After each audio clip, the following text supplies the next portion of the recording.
আজকে 4খানা রাঁধুনি, একটা রান্না কাঠের উনুনে হচ্ছে। সর্ষের তেলে ফ্রাইড রাইস আর কি কি হচ্ছে বলো কাকিমা, কি হচ্ছে গো? সাদা আলুর তরকারি আর রুটি, ওটা টিফিনের জন্য। আর এখন হচ্ছে ফ্রাইড রাইস আর পনির। কি হচ্ছে? ফ্রাইড রাইস আর পনির। ঠিক আছে।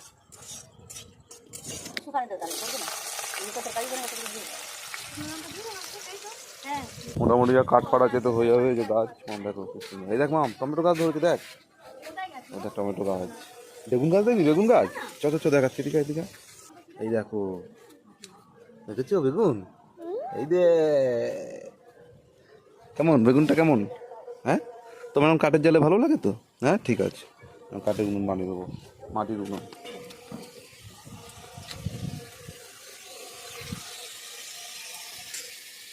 খুন্তিটা নাড়ো সুন্দরী, কি করছিস? ছোট ফোন, এই ফোন তুমি আবার থেকে ইউজ করবে, এই ছোট ফোন। এই যে হ্যাঁ, এতে সিম ঢুকিয়ে দেবো। ঠিক আছে ম্যাম, নাও মাকে ফোন করো, মায়ের নাম্বারটা ডায়াল করো দেখি।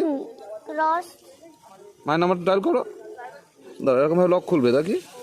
বড় ফোন না খেলে তুমি ছোট মানুষ, ছোট ফোন ঘাটবে। হ্যাঁ নাও, এই তো কথা বলছে ফোন, দেখো 0 যাবো। হ্যাঁ মারো, তারপরে কত? 333।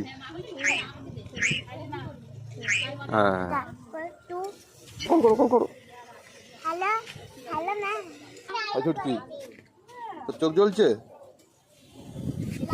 ফোন যাচ্ছে মাম, ফোন যাচ্ছে। কাঠের জালে রান্না হওয়ার সময় যে গন্ধটা বাতাসে ভেসে আসে, হেভি লাগে না? দাও করে জ্বলছে। কাঠের জালে রান্না করতে গেলে এই নিয়মগুলো মেনে চলতে হবে, যাতে কালি বেশি না পড়ে। আগে মাটি দিয়ে লেপে তারপরে ধরো। তোমার কি এরকম মাটির উনুনে রান্না করতে ভালো লাগে বর্ষা? তাহলে কি ফ্ল্যাটে একটা এরকম ব্যবস্থা করে দেবো?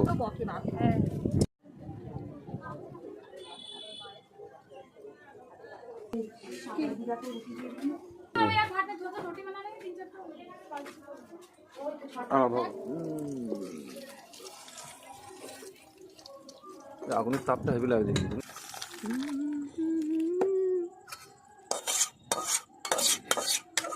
কমপ্লিট।